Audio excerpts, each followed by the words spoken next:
warahmatullahi wabarakatuh. Halo, perkenalkan nama saya Cindy Lovanes. Pada video kali ini, saya akan menjelaskan bagaimana menggunakan SPSS dan bagaimana menguji validitas dan reliabilitas dengan menggunakan SPSS. Nah, seperti inilah jika kalian membuka tampilan SPSS-nya ya. Di sini saya sudah mempunyai data yang telah saya buat dari Microsoft Excel. Langsung saja ya kita copy.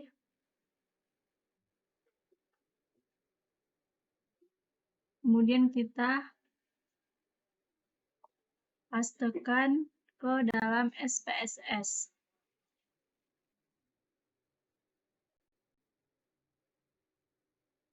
Tampilannya seperti ini. Dari sini kita bisa lihat tampilannya masih menggunakan 2 angka, yaitu belakang koma, dan judul di kolom masih var 0001, 0002, dan sebagainya. Selanjutnya kita ubah ke variabel view. Nah, di sini masih tertulis var 001, maka kita ubah namanya jadi X1, X2, dan seterusnya. Caranya, kita klik judul kolom, lalu Ctrl F, akan muncul box seperti ini. Kita klik Replace,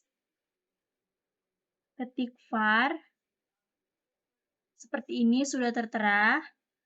Lalu bawahnya kita klik Replace All. Maka silangkan dan tampilannya seperti ini. Berubah menjadi X01, X02, dan seterusnya. Dan kolom terakhir kita rubah menjadi total. Nah, selanjutnya kita kembali ke data view.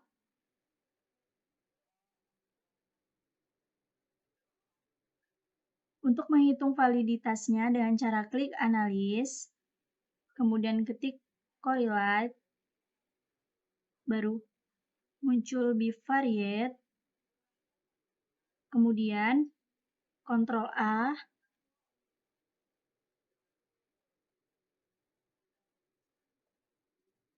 lalu pindahkan sebelah kanan, correlation coefficient, person harus terchecklist seperti ini, lalu klik OK.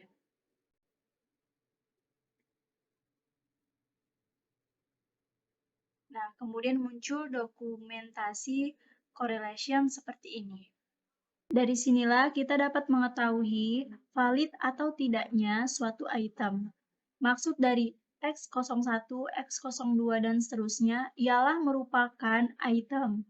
Lalu, person correlation, nilai korelasinya, atau bisa disebut R hitung. Kemudian ini signifikasinya. Lalu, N ini adalah jumlah responden. Kemudian kita ke kolom total paling ujung. Jadi, untuk melihat item itu valid atau tidaknya, cara yang pertama dengan membandingkan R hitung dengan R tabel. Masih ingat kan respondennya tadi berapa? Respondennya tadi adalah 20. Jika ingin mengetahui valid atau tidaknya item, caranya jika R tabel lebih besar dari R hitung, maka tidak valid. Tetapi R lebih kecil dari R hitung, maka valid. Jadi, jika R tabelnya itu adalah 0,44 dan R hitungnya yang pertama adalah 0,806, maka dapat dikatakan valid. Selanjutnya item yang kedua, yaitu negatif 0,344 dan lebih kecil dari 0,444, maka dapat dikatakan tidak valid. Selanjutnya item yang ketiga, yaitu 0,733 lebih besar dari 0,444, maka dikatakan valid. Begitu seterusnya, kalian dapat mengeceknya dengan satu-satu. Kemudian dengan cara yang kedua, Jika ingin melihat data valid atau tidaknya dengan melihat nilai signifikansinya. Jika signifikansinya kurang dari 0,05, maka dikatakan valid. Jika lebih dari 0,05, maka tidak valid.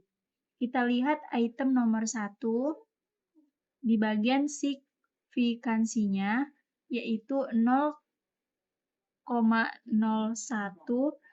Ini kurang dari 0,05, otomatis valid. Selanjutnya item yang kedua, yaitu 0,137 lebih dari 0,05, maka tidak valid. Begitu seterusnya. Sekarang kita akan masuk ke uji reliabilitas. Uji reliabilitas Cronbach-Alpha bertujuan untuk melihat apakah kuesioner memiliki konsistensi jika pengukuran dilakukan dengan kuesioner tersebut. Dapat dilakukan secara berulang-ulang. Di sini kita akan menggunakan data yang tadi. Caranya analyze, kemudian scale, kemudian reliability analyze, kemudian kotak yang ada di sebelah kiri kita pindahkan ke kotak sebelah kanan dengan Ctrl A. Lalu kita lihat totalnya di sini masih ikut. Klik 2 kali. Nah, kita lihat totalnya di sini sudah tidak ada. Lalu klik statistik. Kemudian klik scale if item delayed.